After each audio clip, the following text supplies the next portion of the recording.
The North Charleston Police Department works every day to provide a safe and secure community for all of its citizens.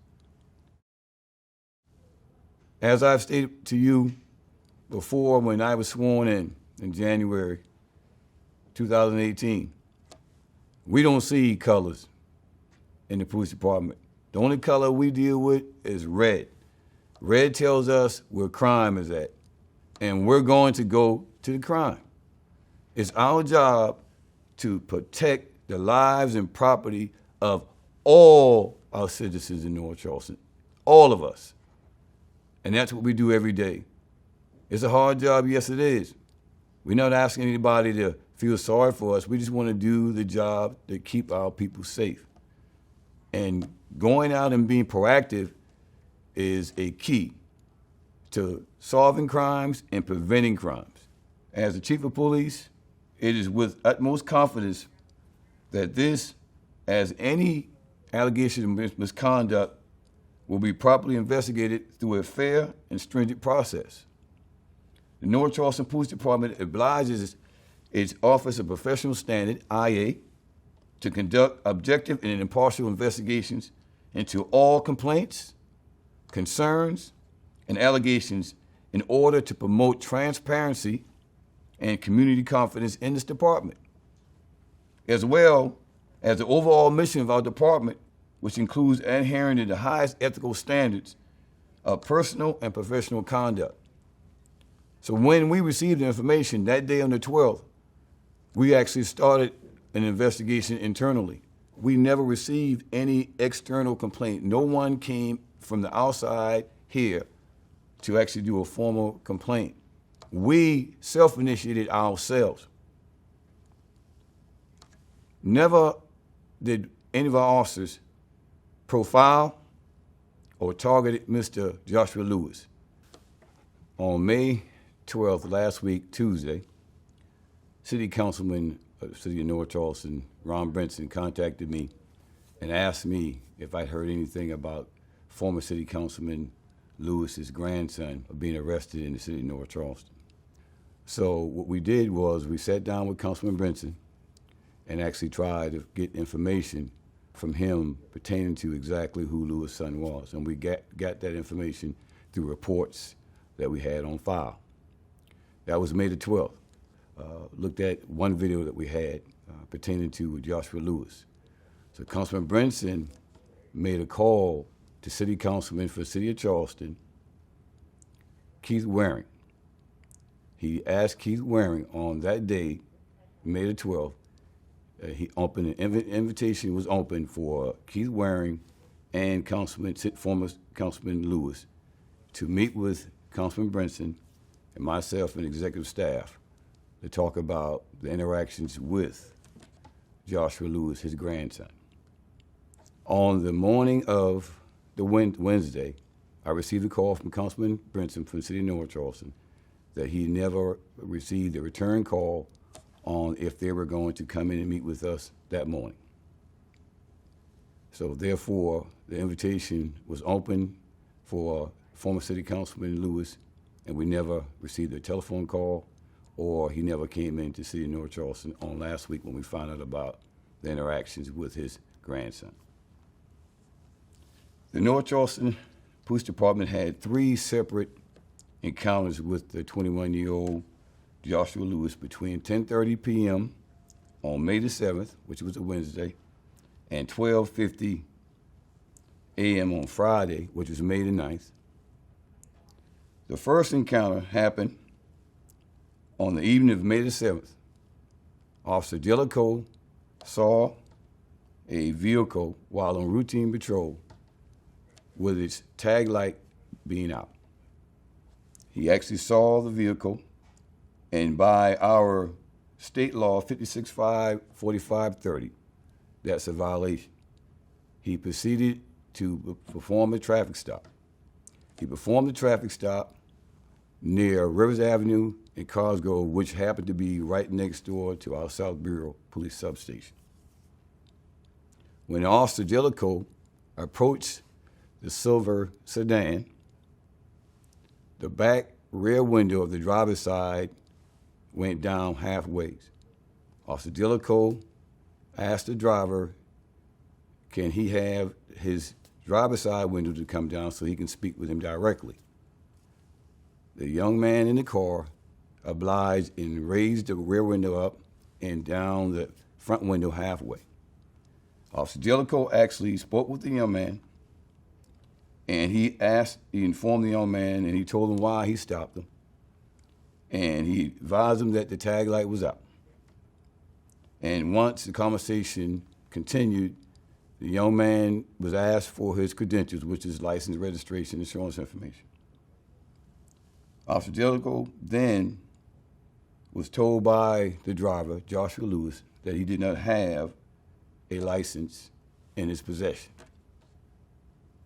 Officer Jellicoe then told him that he would actually need to have some information from him personally, his name, full name, date of birth, so he can actually run his driver's license through the system. And he told him once he got back that all he would want to do was actually make sure everything was checked out fine, and he would actually be on his way. During the traffic stop, other officers arrived on the scene, which I stated before, it occurred right next to the substation in the southern part of the city. Some officers drove up, some officers walked up. While Officer Dillico was actually running the driver's license information through the records department, one of the officers walked up and said that they had smelled marijuana. That was Officer Justice. So Officer Jellicoe told Officer Justice, we need to ask him for consent if he has any illegal drugs in his vehicle. Officer Justice and Officer Peoples went to the car, and they asked Mr. Joshua Lewis, the driver of the vehicle, for consent because they had smelled marijuana emanating from the vehicle. Joshua Lewis stated that he did not want to give the officers the ability to go and search the car. So both officers went back to the initiating officer, which is Jellicoe. And when he got back, they asked Jellicoe, Officer Jellicoe, were you able to smell marijuana when you initially went to the car? Officer Jellicoe stated to them that I couldn't smell it because I had just made an arrest with marijuana in my rear trunk. Therefore, my nose may not be something that you want to use. You need to do it because you guys smell it. I did not. So that's why they went back to the car by law and advised Joshua Lewis that if he didn't give them consent, he has that right, but they were going to call out a canine officer to come out to do an exterior search of the vehicle. When the Charleston County Sheriff's Department came out with a canine unit, the officers briefed the canine units on what they had. Once that briefing was done, the officers went to the car, Officer Peoples and Officer Jenkins, to ask Joshua Lewis to exit the vehicle while the canine performed an external search. The passenger in the car complied. He got out of the car, walked to the side, the officers patted him down for weapons, and they placed him in the back of the car so he will be out of the way while the canine searched the car. While this is going on, Joshua Lewis refused to step out of the car, and he kept talking to the officers and saying, well, I don't know why I have to get up the car, and they explained to him why. Then they asked him again, and then Officer People said, well, just come out the car so we can have the canine search the car. And he started to move out of the car, slowly, but he started to move out. And when he finally got out, the officers told him, well, we're going to pat you down. And when they started that, he placed his hand inside his shorts. And the officers kept telling him, take your hands or remove your hands out of your shorts. And that's when they actually handcuffed him and they placed him on the ground away from the car. Once the officers removed Joshua Lewis from the vehicle, and they asked him to stop reaching for his waistband. They placed him on the ground. They actually searched the vehicle, and when they searched the vehicle, they located several $20 bills and several $100 bills on the seat and under the floorboard. There were what we call shake, and shake is basically marijuana and seeds and different particles. They found a small quantity of that on the floor and in the seat area. Lewis actually received a failure to have a driver's license in possession, which is South Carolina Code Section 56120, and he got a warning citation for the tag light. He was not arrested at that point in time and was given a court date pending. The second encounter with Mr. Lewis occurred on a Friday, which was May the 9th at 12:50 a.m. The two officers were on patrol and were conducting a traffic stop in the area of Rivers Avenue near Stokes Avenue when they noticed a Dodge Ram truck driving recklessly around a smaller four-door silver sedan. Moments later, the officers heard shots from the direction of the two vehicles. The officers advised other units of the situation. Units arrived in the area and attempted to locate the vehicles involved. Sergeant Green advised that the two suspects flee from the Silver Jaguar had been involved with the shots fired incident. Sergeant Green got the tag number of the Silver Jaguar, which was located in the parking lot of the Country Inn Suites and Hotel, which is located at 7429 Stafford Road off of Ashley Phosphate. When the officers arrived at the hotel, the Silver Jaguar was in the parking lot. The officers asked the hotel clerk if the Jaguar belonged to any of her guests. She said she did not know, but the two people had just run into the hotel and had actually pried the hotel door, which manually opens. They pried it open because they were hurriedly trying to run inside the hotel. She stated that they ran into room number 201. Officers, according to the protocol that we are trained to do, cleared the other floors of the hotel thoroughly before making any contact at the room 201, which was in question.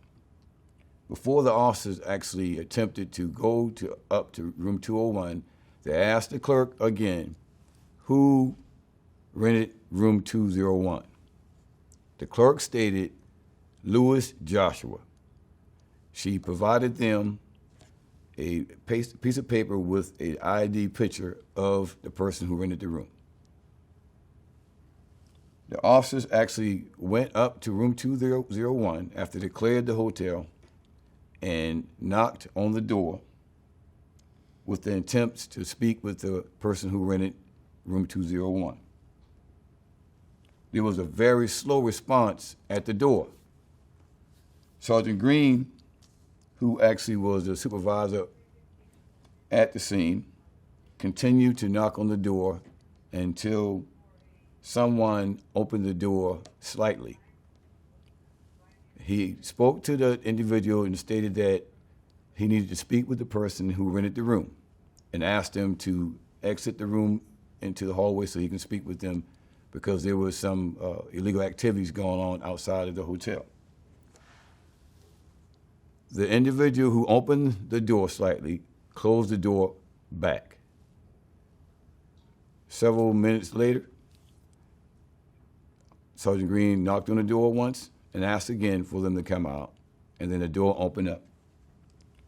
The first person that opened the door stated that he rented the room, and they asked him who he was. He said, my name is Joshua Lewis. The officers asked him to exit the room, and they looked in the room and they saw at least 7 other individuals behind Mr. Lewis in that room, lined up. The officers actually pulled Mr. Lewis to the side so they can get all the occupants in the room out in the hallway safely. Mr. Lewis started to stiffen up while the 2 officers were trying to move him down to the other side of the hall to create room. When he stiffened up, the officers actually placed him in a detention to handcuff him. And while this was going on, the other officers escorted all the other occupants out, and everybody was laid down. They were handcuffed, they were searched, and they were actually placed on the side so they can get information from them in reference to their identities. The occupants in that room, other than Mr. Lewis, were all in their teens or early 20s. Two of the occupants were minors. All were in violation of the governor's COVID-19 order in regards to congregating in that room. Officers smelled odor of marijuana smoke emanating from out of the room. Once they cleared the room and got the individuals detained, they did what they were trained to do, go into the room and clear it. And they cleared the room, and they're looking to see if they can find any contraband or illegal drugs or any weapons. None was found. They actually checked with all the occupants' information. And once they did that, they released everyone without an arrest. The hotel night manager asked law enforcement to remove all the subjects in that hotel. We obliged her request and asked all the subjects to leave the property. The subjects and the police officers returned to the parking lot. The officers asked all the subjects that were there once they came out of the hotel about the silver Jaguar that was in the parking lot. Initially, all the parties denied knowing anything about the car or its owner. Ultimately, one of the subjects, Mr. Wright, advised that the Jaguar was one of his homeboys, and they were waiting for him to return so they could leave. Mr. Wright would not provide a name of the owner to the officers. Then, after Mr. Wright spoke, Joshua Lewis began asking the officers what they were going to do with that Jaguar. Mr. Lewis continued to ask about the vehicle, but he seemed hesitant to give us information on who owned the vehicle. Ultimately, Mr. Lewis walked away from the scene and got into a blue Ford Escape along with 3 other subjects. The blue Ford Escape, therefore, returned to the hotel parking lot later on. And this is the third contact that law enforcement had with Mr. Lewis. When the Ford Escape pulled up to the hotel parking lot, Mr. Lewis jumped out of the Ford Escape because he was a passenger and retrieved an item from the Jaguar. Then he got back into the Ford Escape. Officers saw this and they initiated a traffic stop because that silver sedan was in question from a crime. Once the officers stopped the Ford Escape, there were 4 individuals in that vehicle. The officers told the driver to turn the ignition off, and while he was doing that, another officer visually saw a butt of a weapon between the legs of some of the occupants in the car. Naturally, officers know that that's a weapon that could harm them or someone. So the officers ordered all of the occupants out of the car. They placed them all back in the rear of the car, searched them to make sure they didn't have any weapons, and then the officers proceeded to clear the car. What the officers found that they could visually see between the legs of the occupants was this. The officers visually saw that. That's why they ordered them out of the car. Once they ordered them out of the car, they retrieved this weapon and cleared the entire vehicle. This is a shotgun. When the weapon, the shotgun, was found in the car, after all the subjects were asked to be removed out of the car, The sergeant retrieved the weapon, the shotgun.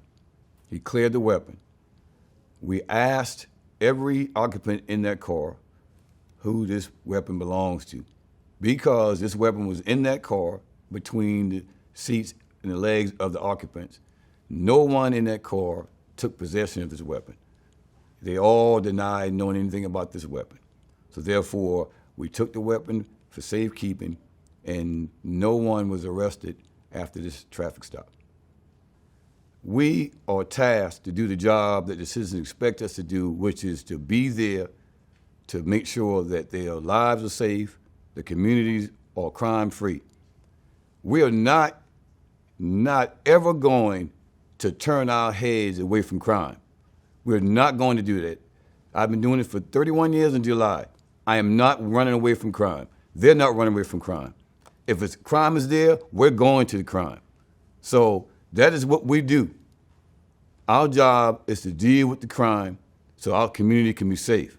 And that is exactly what North Charleston Police Department is about, is to make this city and improve the quality of life of its citizens on every minute of every day. And we're going to do it, and we're not going to run away from crime. We're going to crime.